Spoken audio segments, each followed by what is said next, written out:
কোন লোক ছিল তারা, কেমন মানুষ লোক ছিল, কেমন মানসিক তাদের মধ্যে ছিল, কেমন দিলের লোক ছিল। তারওয়াল কানা উঠালো, জয়নাল আবেদিনকেও শেষ করে দিব, হোসেন বংশ রাখবো না। একজন ইবনে জিয়াদের দলের লোক, এজিদের সৈন্যের মধ্যেই একজন ব্যক্তি বলল, আর মারিস না রে, আর মারা যাবে না, কারণ ইমামে আলী মাকাম ইমামে হুসাইনের বাচ্চা বলতে হযরতে জয়নাল আবেদিন, যদি ইনাকে মেরে দিস আমি কিয়ামতের সকাল অবধি হোসাইনি বাতিকে জ্বালাবি, ইনাকে যদি মেরে দিস আমার হোসাইনি বংশ থাকবে না, ইনাকে যদি মেরে দিবি তো গাউসে আজম কেমন করে দুনিয়ায় আসবে। বাপজিরা, ভাইরা আমার, মা বোনেরা শুনেন, আমার ইমামে আলী মাকাম রাদিয়াল্লাহু তাআলা ইমামে হুসাইন আজকে শহীদের আগেকার পর্ব নয়, শহীদের পরেকার ঘটনা দু একটা আপনার সামনে বলবো। পরে পরে যে মাসটি সবে মাত্র আমাদের কাছে আগমন হলো, যেই মাসটির নাম হলো শাবানুল মুআজ্জাম, এই মাসের কথা একটু আপনাকে বলবো।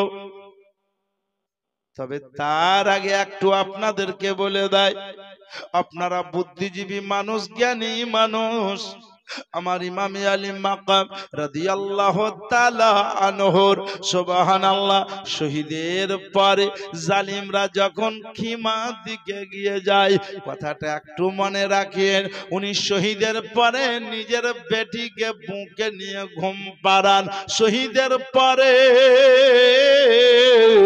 নিজের আব্বাকে কারবালার জমিনে পান। ও জননীরা গো, মা জননীকে পান। আমি একটু আপনাদের সামনে আলোচনা করব, যারা মা হারিয়ে দিয়েছেন, যারা বাপ হারিয়ে দিয়েছেন, শুধুমাত্র একটু মন দেবেন। আমার ইমামে আলী মাকাম রাদিয়াল্লাহু তাআলা আনহু বলেছিলেন, ও দুনিয়ার মুমিন মুসলমান, আমিও কারবালার জমিনে শহীদ বরণ যখন হয় তার আগে আমি আমার আম্মাকে হারিয়ে দিয়েছি বাল্যকাল অবস্থায়, বড় হয়ে পিতাকে হারিয়ে দিয়েছি কারবালার জমিনে। পিতা মাতাকে পেয়েছিলাম, মা আমাকে বলেছিলেন, বেটা হুসাইন, যখন আমার দরকার হবে, যখন মাকে মনে পড়বে, একবার ইশারা করবা, একবার জবানে বলবা, মা গো, যদি আমি মদিনা শরীফে জান্নাতুল বাকিতে আরাম করতেছি, তোমার মা তোমার ডাকে কারবালার জমিনে হাজির হব। সুবহানাল্লাহ, বেশক সুবহানাল্লাহ। বেরাদার, আপনারা জানেন যে আমার হোসাইন 10ই মুহররমে জুম্মার দিন দিনের খাতিরে কোরবানি হয়েছিলেন, শহীদ বরণ করেছিলেন। জালিমরা শহীদ করার পরেও শান্ত না হয়ে আমার ইমাম আলী মাকাম রাদিয়াল্লাহু তাআলা আনহুকে তার মস্তক মোবারককে বল্লুমে গেঁথে নিয়েছিল। জোরে বলুন সুবহানাল্লাহ। বল্লুমে গেঁথে নিয়ে বলেছিল, আমরা জিতেছি। ইমামে হুসাইন রাদিয়াল্লাহু তাআলা আনহু এজিদের হাতে যদি একবার হাত দিয়ে দিত, তাহলে কি হতো? এজিদের হাতে হাত দিলে আমরা তাকে কতল করতাম না, ও যা চাইতো আমরা তাই দিতাম। আর আমার হুসাইন বলেছিলেন যে আমি হইলাম গোলাম মানে মুস্তফা, जान देने से कभी नहीं डरता, अगर ऐसा रहा जाए या कट जाए कुछ परवाह नहीं करता। बेशक सुबहानअल्लाह सुबहानअल्लाह। আমি নবীর গোলাম, খাতুনে জান্নাতের লাখতে জিগার মাওলাই আলীর কলেজার টুকরা, যদি গলা চলে যায় দিয়ে দিব, জান চলে যায় দিয়ে দিব, সিনাতে তীর লাগিয়ে দেব, যা করবে মেনে নিব। কিন্তু আমি হুসাইন নিজের হাত, নিজের ঈমান, নিজের মন কোন নাপাকি লোকের হাতে হাত দেব না। बेशक सुभान अल्लाह বেনামাজিকে নামাজি বলতে পারবো না, ব্যভিচার করনে ওয়ালাকে সচ্চা বলতে পারবো না। ইয়েজিদ হইল পাপী, কুয়াচারী, ব্যভিচারকারী, যত কুখাট্টা সব ইয়েজিদের ভিতরে ভরা। সুতরাং আমি হুসাইন তাকে মানতে পারলাম না।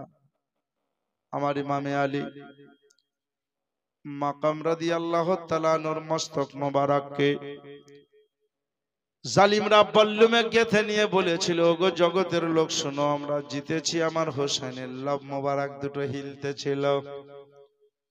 ইমাম আলী মাকাম রাদিয়াল্লাহু তাআলা আনহু জগৎকে বলেছিলেন, শোনো জগতের মানুষ, যারা জিতে তার মাথা উপরে থাকে না নিচে থাকে। আচ্ছা আপনারা বলেন উপরে।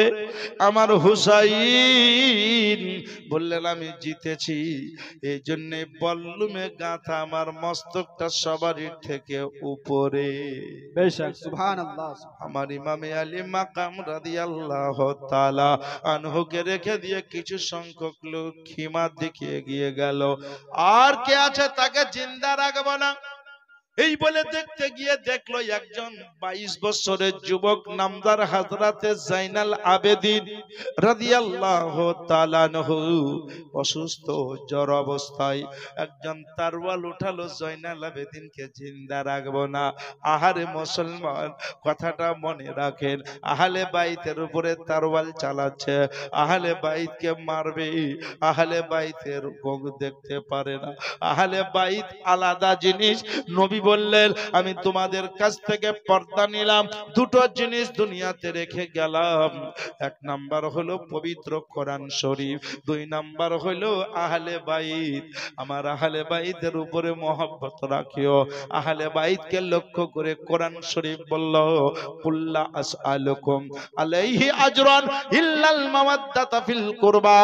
ও গো আমার হাবিব, তুমি তোমার উম্মতগণকে জানিয়ে দাও, তুমি তোমার উম্মতগণকে বলে দাও, তাদের কাছে আমি আমার আল্লাহ আমার তরফ থেকে কোনো দাবি দেওয়া নাই, কোনো ওজর আপত্তি নাই, আমার তরফ থেকে কোনো সওয়াল নাই, তবে একটাই দাবি, সেটা নামাজ ও রোজার বিনিময়ে নয়। নবী গো, তুমি তোমার উম্মতকে জানিয়ে দাও, তারা যাতে তোমার আহলে বাইতকে মহব্বত করে।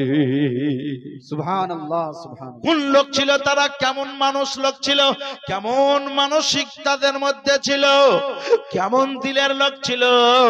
তারওয়াল কানা উঠালো, জয়নাল আবেদিনকেও শেষ করে দিব, হোসেন বংশ রাখবো না। একজন ইবনে জিয়াদের দলের লোক, ইয়েজিদের সৈন্যের মধ্যেই একজন ব্যক্তি বলল, আর মারিস না রে, আর মারা যাবে না, কারণ ইমামে আলী মাকাম ইমামে হোসেনের বাচ্চা বলতে হযরতে জয়নাল আবেদিন, যদি ইনাকে মেরে দিস আমি কিয়ামতের সকাল অবধি হোসাইনি বাতিকে জ্বালাবি। ইনাকে যদি মেরে দিস আমার হোসাইনি বংশ থাকবে না, ইনাকে যদি মেরে দিবি তো গাউসে আজম কেমন করে দুনিয়ায় আসবে, আমার খাজা পাক কেমন করে দুনিয়ায় আসবে, হুসাইনি বংশের কাউকে পাওয়া যাবে না। এই কথাবার্তা বলা হয়ে গেল, সঙ্গে সঙ্গে ওই লোকটা তারওয়ালটা জয়নাল আবেদিনের দিকে গেল না, বলল আমি মারতে গেলাম, তুমি আমাদের পক্ষের লোক হয়ে আমার দলের লোক হয়ে যখন ঘেরে নিলা, তখন শোনো শোনো, এই তারওয়াল আমি তোমার গলায় চালিয়ে দিলাম। হযরতে জয়নাল আবেদিনের পরিবর্তে তাদেরই দলের একটা লোক ঘেরতে যে গেল, সেই লোকটা মারা গেল, সেই লোকটা শহীদ বরণ করলো। লোকটা ছিল ইতিপূর্বে জাহান্নামী, হযরতে জয়নাল আবেদিনকে ঘেরতে গিয়ে লোকটা শহীদ হয়ে হয়ে গেল জান্নাতি। সুবহানাল্লাহ সুবহানাল্লাহ। ও মুসলমানের আগো, আজকে যারা জালসা শুনতে এসেছেন, এরকম সংখ্যক কিছু লোক আছে, কেউ নিজের জীবনের গুনাহ মাফ করে যাবে, কেউ কিছু সংখ্যক গুনাহ নিয়ে যাবে, কিন্তু আপনারা ভাগ্যবান, যতক্ষণ ধরে সবাই বসে থাকবেন আপনাদের উপরে আল্লাহর রহমত নাজিল হবে, আপনাদের গুনাহ হবে না। যারা বুদ্ধিমান তারা এদিক ওদিকে আছে বা চলে গেছে। আমি আপনাদেরকে অনুরোধ করব, আমার বাপজিরা, ভাইরা, মা বোনেরা, কথাটা মনে রাখেন। যেমনই বলে দিয়েছে, যেমনই কথা হয়েছে, লোকটা শহীদ বরণ করলো, আর হযরত জাইনাল আবেদীনের উপরে তরোয়াল চললো না, আর আশিকে হুসাইন কলমের ডগে লিখতে লাগলো কি জানেন? ওকে ভাঙলো রে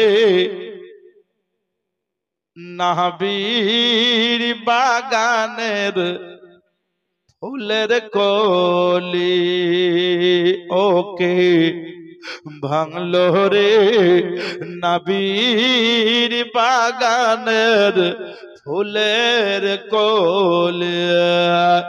আরে পাঁচ ফুল হয় পাঞ্জাতর, পাঁচ ফুল হয় পাক পাঞ্জাতর, জাইনাল আবেদিন তারি একটি কোলে। পাঁচ ফুল হয় পাক পাঞ্জাতর, জাইনাল আবেদিন তারি একটি কোলে। ওকে ভাঙলি রে নূর নবীর বাগানের ফুলের কোলে। জাইনাল আবেদিন যদি না থাকিবে আহলে বাইত কোথায় পাবে? জাইনাল আবেদিন যদি না থাকিবে আওলাদে হুসাইন কোথায় পাবে? কোথায় পাবে গাউস খাজা? কোথায় হবে গাউস খাজা? কোথায় হবে মাইনুদ্দিন? ওকে ভাঙলো রে নূর নবীর বাগানের ফুলের কোলে। ও বাপজিরা, ভাইরা, মা বোনেরা আমার, আমার ইমামে আলী মাকাম রাদিয়াল্লাহু তাআলা আনহুর বাচ্চা হযরত জাইনাল আবেদিন রাদিয়াল্লাহু তাআলা আনহু খিমাতে রয়েছেন। জালিমরা বলল আর কিছু করা গেল না, তবে কিছু সংখ্যক মহিলা আছে, ছোট একটা বাচ্চা আছে, পুরুষের মধ্যে যুবক তরুণ জাইনাল আবেদিন আছেন। এদের একটা কাজ কর বললে কি, খিমাতে আগুন লাগিয়ে দে, খিমাতে আগুন লাগিয়ে দিয়ে চলে যা, খিমাতে আগুন লাগিয়ে দে, তাদের বাড়ি ঘর পুড়িয়ে দে, বস্ত্র অলংকার পুড়িয়ে দে। মুসলমানের আগো তাই জালিমরা, দুশমনে হুসাইনরা খিমাতে আগুন লাগিয়ে দিল। আগুন যেমন লাগা হয়ে গেল, বেশ কিছু সংখ্যক মহিলারা বেরিয়ে গেলেন, সবাই নিজ নিজ খিমা থেকে বেরিয়ে গেলেন। আর খিমা থেকে যখন বেরিয়ে গেলেন, আমি আপনাদেরকে জানাতে চাই, খিমা থেকে বেরিয়ে যাওয়ার পরে সুবহানাল্লাহ দেখলেন খিমার ভিতরে কে আছে? বলে একজন পুরুষ আছে, একজন যুবক আছে, নামদারা হযরত জাইনাল আবেদিন রাদিয়াল্লাহু তাআলা আনহু আছেন। হযরত জাইনাব ইমামে হুসাইনের বোন হাতে তামাচা দিতে লাগলেন। আল্লাহ হইল তো হইল কি, আমাদের ঘরকে পুড়িয়ে দিল, আমাদের তাম্বুকে পুড়িয়ে দিল, আমাদের খিমাকে পুড়িয়ে দিল। আমাদের খিমার ভিতরে কে আছে দেখি। দেখছে কে কোন দিকে বেরিয়ে গেছে, কিন্তু হযরত জাইনাল আবেদিন বের হতে পারেনি। জোরে বলো সুবহানাল্লাহ। এত জ্বর, কখনো উঠছেন, কখনো পড়ছেন, কখনো খুঁটি ধরে উঠছেন, কখনো পড়ছেন। এই হযরত জাইনাল আবেদিন থরথর করছেন, প্রচন্ড জ্বর হয়েছে। আল্লাহ পাক রব্বুল আলামিন বললেন, আমি যে কোরআন শরীফে আয়াত নাজিল করেছি, কুল্লা আসআলুকুম আলাইহি আজরান ইল্লাল মাওয়াদ্দাতা ফিল কুরবা, এই আয়াতের উপরে যাদের ঈমান থাকবে তারাই হবে মুসলমান, তারাই হবে নবীর প্রেমিকগণ। তবে জেনে রাখো, আগুন কেমন মোহাব্বত করেছে আহলে বাইতকে, হাওয়া কেমন মোহাব্বত করেছে আহলে বাইতকে, মাটি কেমন মোহাব্বত মহব্বত করেছে আহলে বাইতকে। আপনি বলবেন মাওলানা কথাটা কেমন হলো? কারবালার জমিনে আমার ইমামে আলী মাকাম রাদিয়াল্লাহু তাআলা আনহুর খুন মোবারক গড়ে যে দিক দিয়ে গিয়েছে, আজও অবধি আমার হুসাইনের খুনে কারবালার জমিন লাল বর্ণ হয়ে আছে। সুবহানাল্লাহ। পৃথিবীতে কোনো কেমিক্যাল উঠেনি যে আমার ইমামে হুসাইনের কালারকে পরিবর্তন করতে পারে। ও মুসলমানের আগুন কেমন মহব্বত করছে দেখেন। হযরতে জাইনাল আবেদিন ঘরে হযরতে জাইনাব চলে এলেন। আমার ভাতিজা হয়তো পুড়ে যাবে, ভাতিজা আঘাত পাবে, আগুনের তাপ লাগবে, জ্বলন্ত আগুন দাও দাও করে জ্বলছে। আজকে কোন বাড়িতে যদি আগুন লেগে যায়, আপনি দূর থেকে পানি দেবেন, দূর থেকে দোয়া দরুদ পড়বেন, কিন্তু ঘরবার করে কেউ ঘরে প্রবেশ করবেন না। হযরতে জাইনাব আল্লাহ আল্লাহ বলতে বলতে ঘরে প্রবেশ করলেন। হযরতে জাইনাবকে বুকে, জাইনাল আবেদিনকে বুকে ভরে নিলেন, আর বুকে ভরে নিয়ে ওনাকে টানতে লাগলেন। বুকে ভরে টানতে টানতে ভাতিজাকে বের করলেন। হযরতে জাইনাবকে জিজ্ঞাসা করা হলো, ওগো নবী মুস্তাফার বেটির বেটি, ওগো নবী মুস্তাফার বেটির বেটি। হযরতে জাইনাব একবার বলে দিন, আপনি যে আপনার ভাতিজাকে আনতে গেলেন, একবার বলেন আগুনের কি তাপ লেগেছে? আগুনে কি কোনো কাপড়কে পুড়িয়েছে? দেহতে কি তাপ লেগেছে? উনি বললেন, শোনো শোনো ওগো কাগজপুরের মুসলমান শোনো, ওগো ঝাড়খণ্ডের মুসলমান শোনো, ওগো পশ্চিম বাংলার মুসলমান শোনো, ওগো বিশ্বের মুমিন মুসলমান শোনো, আগুনে পোড়া তো দূরে থাক, আমি হযরতে জাইনাব বলতেছি, আমার দেহতে তাপ লাগা দূরে থাক, দেহর লুম পরা তো দূরে থাক, আমি যে পোশাক পরেছিলাম এই পোশাকে বিন্দু পরিমাণ তাপ লাগেনি। সুবহানাল্লাহ, সুবহানাল্লাহ। পোশাকেও তাপ লাগেনি। ঘটনা দ্বারা প্রমাণ হইল আগুনে আহলে বাইতকে মোহাব্বত করলো।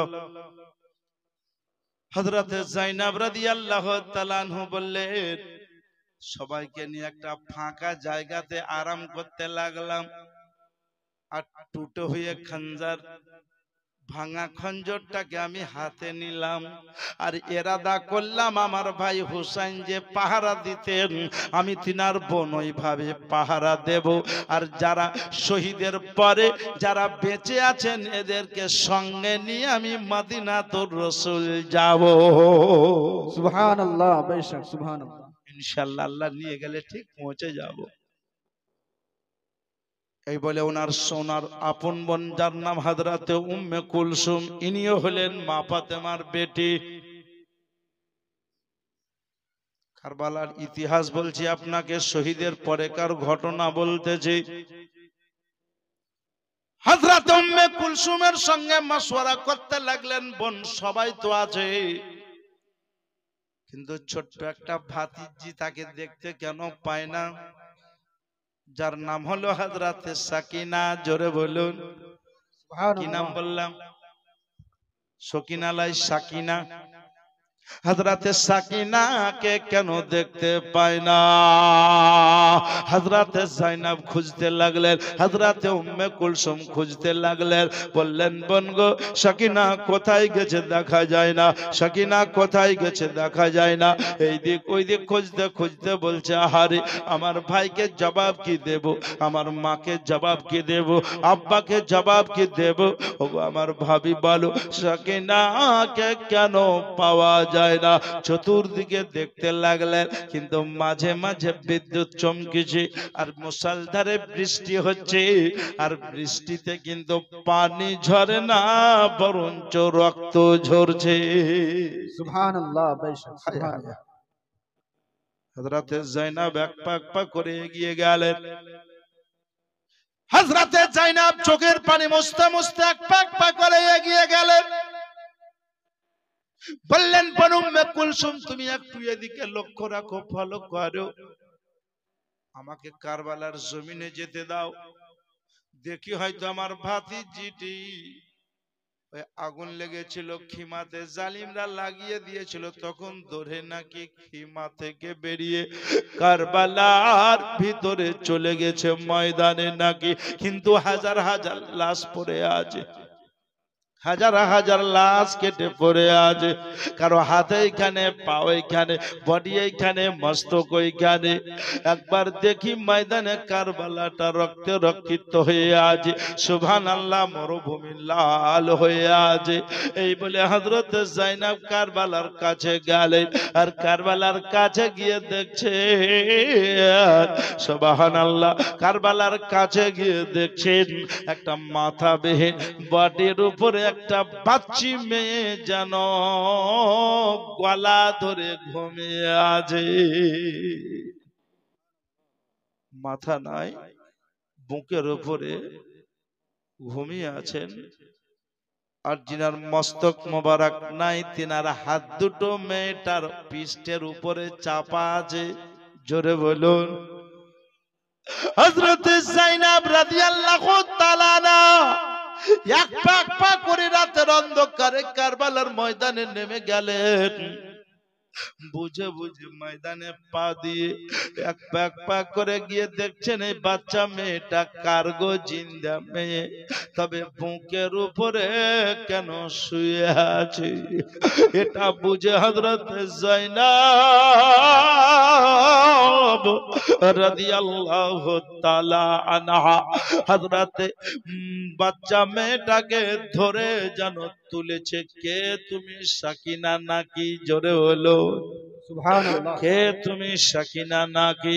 হযরতে সাকিনা আব্বা বলে আওয়াজ দিয়ে উঠেছে। আব্বা বলে আওয়াজ দিয়েছে। গো পৃথিবীর লোক, যাদের আব্বা হারিয়ে গেছে তারা শুনো। হযরতে যায়েনব সাকিনা বলছেন আব্বা, আব্বা বলে যখন আওয়াজ দিয়েছেন, হযরতে যায়েনব বুকে ভরে নিয়ে বললেন, মা, কারবালার জমিনে কি করছো?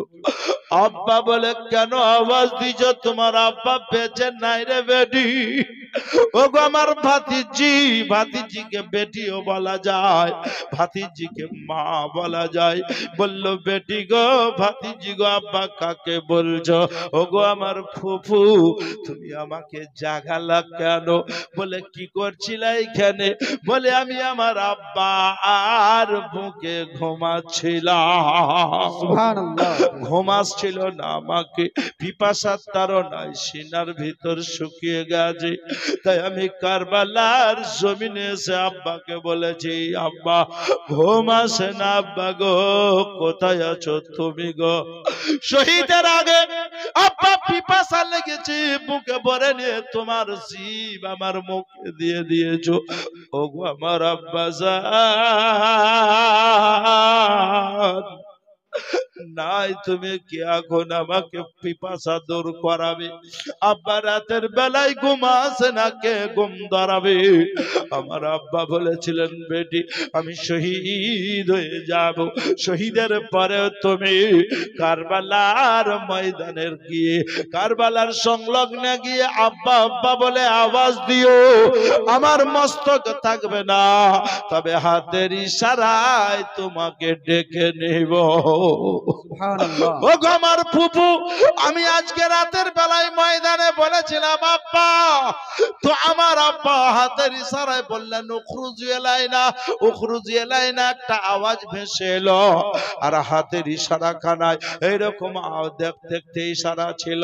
আমি তার কাছে গিয়ে তিনার হাতে ধরা দিলাম, আর ধরা যখন দিয়ে দিলাম, সঙ্গে সঙ্গে উনি আমাকে ধরে নিজের বুকে নিয়ে শুইয়ে দিলেন, আর আমার পিঠে থাবা মেরে মেরে আমাকে ঘুম পাড়ালেন। ও বাপজিরা, আমার ভাইরা, মা বোনেরা গো, আমি আপনাদেরকে জানাতে চাই, কোরআন বলল, ওয়ালা তাকুলু লিমান ইউকতালু ফি সাবিলিল্লাহি আমওয়াত বাল আহইয়া ওয়ালাকিন লা তাশউরুন। মুর্দা বলিও না ওদেরকে, যারা আল্লাহর রাস্তায় নিজের জানকে কতল করে দিয়েছে, তারা মুর্দা নয়, বাল আহিয়া ওয়ালাকিন লা তাশউরুন, বলকে ওরা জীবিত, তোমরা অনুভূতি নয়। আমি আপনাদেরকে জানাতে চাই, ও বাপজিরা, ভাইরা, আমার মা বোনেরা গো, কথাটা মনে রাখেন। আমার ইমামে হুসাইন শহীদের পরে বেটিকে বুকে নিয়ে ঘুম পাড়ালেন। আমি আপনাদেরকে বলি, এই যায়নাব রাদিয়াল্লাহু তাআলা আনহু বললেন সাকিনাকে হাজির করলাম আর হাজির করার পরে সুবহানাল্লাহ সাকিনাকে হাজির করার পরে সামনে দিক থেকে একটা সওয়ারির উপরে একজন ব্যক্তি আরোহণ হয়ে আসছে, চেপে আছে, সওয়ার হয়ে আছে। আমি বললাম ওগো সওয়ারির সওয়ার এই দিক দিয়ে আপনি আসেন না, ওই রাস্তা দিয়ে ঘুরে যান, কারণ আমরা আহলে বাইত নবী বংশের ফুল খাতুনে জান্নাতের বেটি। আমি আপনাকে বলতেছি আমাদের বাড়ি ঘর নাই গো, বাড়ি ঘর পুড়িয়ে দিয়েছি, তাই আমরা ফাঁকা জায়গাতে চামাথা বা চৌমাথা রাস্তার উপরে আমি আমার সঙ্গীগণকে নিয়ে আরাম করতেছি। আপনি সওয়ারিটা যদি এই রাস্তায় নিয়ে আসেন তো তাহলে সবাইকে আবার উঠতে হবে, সুতরাং আমাদের আর ব্যাঘাত ঘটে না। সাতই মহরম থেকে দানা পানি বন্ধ আছে, জেনে রাখে আপনি অন্য রাস্তা দিয়ে চলে যান। কথা বলার পরে সওয়ারিটা এগিয়ে এলো। আমি বললাম যায়নাব তোমাকে নিষেধ করছি, তবুও সওয়ারি নিয়ে কে গো তুমি? তবুও সওয়ারিটা চলে এলো, এক পাক করে চলে এলো। শেষমেশ বললাম তুমি সওয়ারির সওয়ার কে গো? তুমি কি জানো আমি কার বেটি? তুমি কি জানো আমি কার বোন? তুমি কি জানো আমি কার মা? জোরে বলুন। তুমি কি জানো আমি মাওলাই আলীর বেটি? তুমি কি জানো খাতুনে জান্নাতের বেটি? তুমি কি জানো ইমামে আলী মাকাম ইমামে হুসাইন রাদিয়াল্লাহু তাআলা আনহুর বোন? তুমি কি জানো আমি হযরত আউন মুহাম্মদ রাদিয়াল্লাহু তাআলা আনহু মারাম মিজাল? সুতরাং তোমাকে বারবার বলছি এই রাস্তায় আসিও না। তুমি ভাবছো হুসাইন নাই, হুসাইন নাই মানে আমি চলে যাব। এই দেখো টুটে হয়ে খঞ্জর, আমার হাতে খঞ্জর আছে, তোমার কথা শুনবো না। এই বলে সওয়ারির লাগামটাকে এইভাবে ধরে নিলেন হযরতে যায়নাব।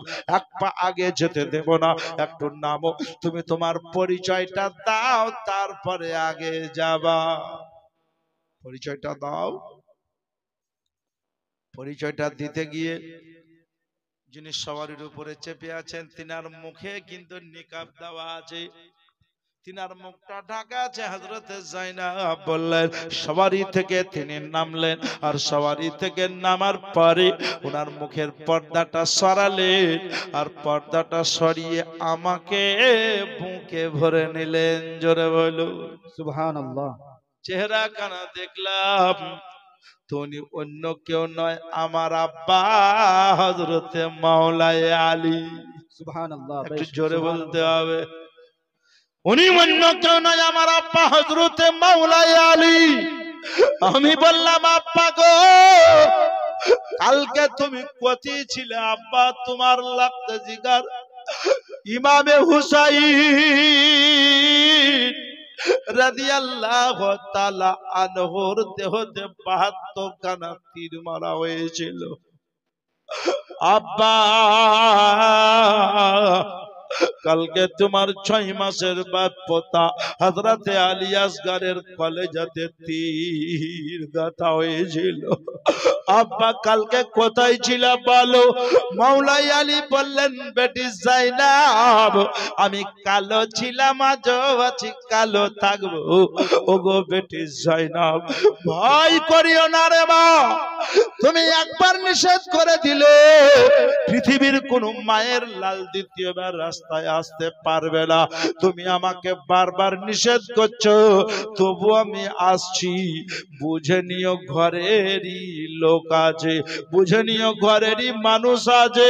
আমি তোমার আব্বা, ভয় করিও না বেটি, যখনই প্রয়োজন পড়বে আব্বা বলে ডাকবে। আমি কারবালায় পাহারা দিতেছি। বলে আব্বা পাহারা দিচ্ছ, কালকে আসনি? বললেন বেটি কালকে যদি আসতাম রে মা, আমার ইমামে হুসাইন রাদিয়াল্লাহু তাআলা আনহুর ইমতিহান কেমন করে পাস করত, ইমতিহানে কেমনে পাস করত। আমার বাচ্চার যে সবুরের ইমতিহান ছিল, জোরে বলুন সুবহানাল্লাহ। আমার ইমামের যে সবুরের ইমতিহান ছিল রে মা, এই জন্যই আসেনি। আমার আলী আসগারের কলেজাতে তীর লেগে গেছে। আমার হুসাইন তার নানাদের উম্মাদকে বলতেছে, ওগো নবীর উম্মাদ, দেখো দেখো, কখনো বাচ্চার কলেজায় তীর গেঁথে নিয়েছি, কখনো নিজের দেহতে তীর গেঁথে নিয়েছি, কখনো ভাতিজার গলাকে কাটিয়ে দিয়েছি, কখনো বাচ্চা বাচ্চা ভাগিনাদেরকে শহীদ করে দিয়েছে, কখনো সুবহানাল্লাহ বোনের হাতে জিনসি গলি দিয়ে বেড়ি বাঁধিয়ে দেওয়া করিয়েছি, কখনো আমার জয়নাল আবেদিনের হাতে বেড়ি দিয়ে গলায় তক পরিয়ে দিয়েছি। দেখো দেখো, জালিমরা তক পরিয়েছে, আমার জয়নাল আবেদিন তবুও দ্বীন ইসলামকে ছাড়েনি। ওগো কাগজপুরের মুমিন মুসলমান, আমি আপনাদেরকে জানাই, আসলে যারা খাঁটি তারা বসে আছে, আর যারা ধানের মধ্যে পাতান তারা উড়ে চলে গেছে। আমি আমার মা বোনদেরকে বলবো, বাপ ভাইদেরকে বলবো, কথাটা মনে রাখবেন, কথাটা দিলে রাখবেন। আমার ইমাম আলী মাকাম রাদিয়াল্লাহু তাআলা আনহু জগৎকে জানিয়ে দিলেন, ওগো জগতের মুমিন মুসলমান, কখনো তোমাদের কাছে যদি কোনো কাজের জন্য, দ্বীন ইসলামের জন্য টাকা পয়সা চাই তো ঝট করে বের করে দিও, ধান গম চাই তো বের করে দিও, মাল দাওলাত চাই তো বের করে দিও। কারণ একটাই, আমি হুসাইন, টাকা তো টাকা, খাবার তো খাবার, দানা তো দানা, পানি তো পানি, শেষ বেলায় নিজের জানকে বিলীন করে দিয়েছি, নিজের জানকে কোরবানি করে দিয়েছি। এই জন্যই তো ইতিহাসের পাতায় স্বর্ণ অক্ষরে আজও লিপিবদ্ধ রয়েছে, আমার হুসাইন শহীদে আজমের উপাধি পেয়েছে। সুবহানাল্লাহ ভাই সাহেব, সুবহানাল্লাহ।